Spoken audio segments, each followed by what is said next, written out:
Ready? Start. Sir, thank you for giving me the opportunity to speak on the company's amendment bill. Sir, this house and the other house passed the Companies Amendment Act 2013 after an exercise of more than a decade. The Companies Act 1956 was replaced by the Companies Act 2013 after a prolonged discussion, deliberations with the industry, chambers, and all the stakeholders. After several recommendations by the Standing Committee, it went twice to the Standing Committee. Only in 2013, the 1956 Act was replaced by Companies Act 2013. Now the Act was notified only partially in 2013, and from 1st April 2004, the Act was implemented. Within a period of 6 months, the government has come out with several amendments to the Act, and there are nearly 14 sections which have been amended. I do not see any reason for amendment of some of the provisions, like removing the threshold limit for minimum capital requirement for private companies and public companies.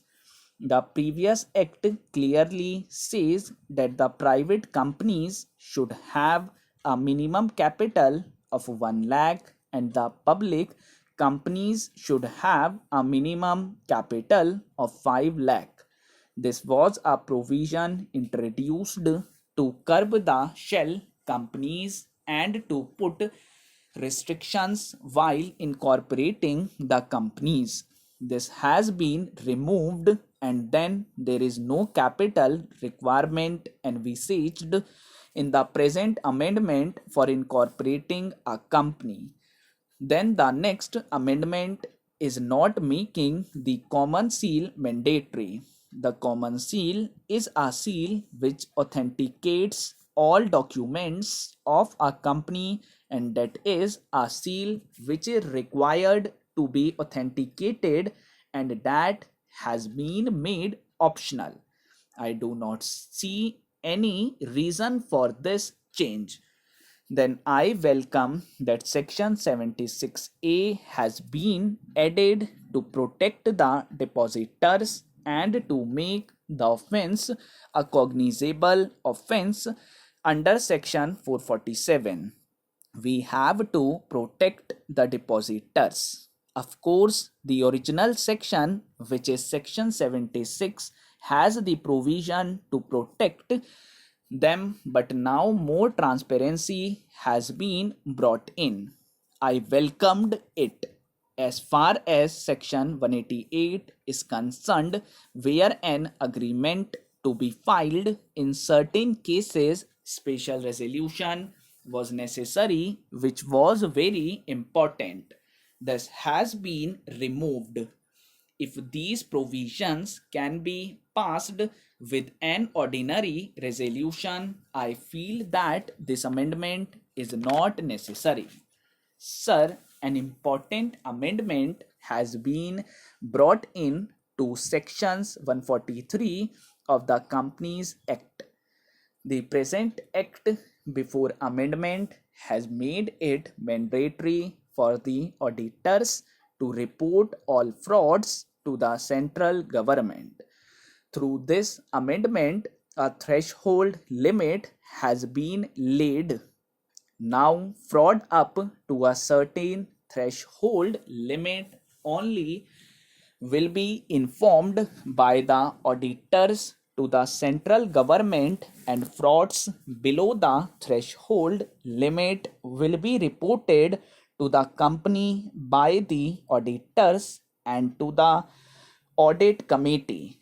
Sir, I welcome the proposed amendment, but with a rider, because reporting of frauds, irrespective of the amount involved, to the central government would not serve any meaningful purpose. However, some aspects need to be looked into. One, reporting of frauds where key management personnel are involved is by very nature a serious thing and therefore should be reported to the central government irrespective of the amount involved. 2. The objective behind the provision could not be achieved unless an effective mechanism is evolved at the central government level to deal with the information on fraud received from the auditors of various companies. What is happening now and even earlier is this. As far as audit reports and CAG comments are concerned, the central government or the concerned ministry has to go through it and file their comments and lay them before both the houses. But I can say this from my experience that the central government is not looking into the various comments of the CAG and the auditors.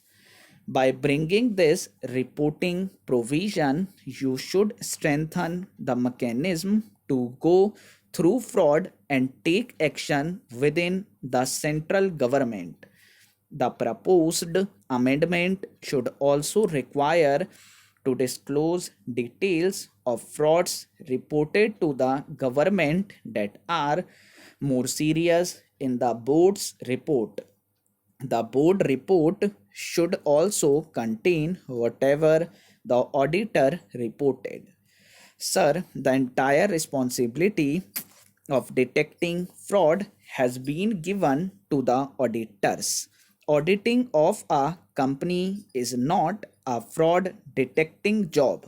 Now, in this bill, the entire responsibility of detecting the fraud or the major responsibility of detecting the fraud has been put on the auditors. The company management should also have this responsibility and they must be liable to improve their internal control system.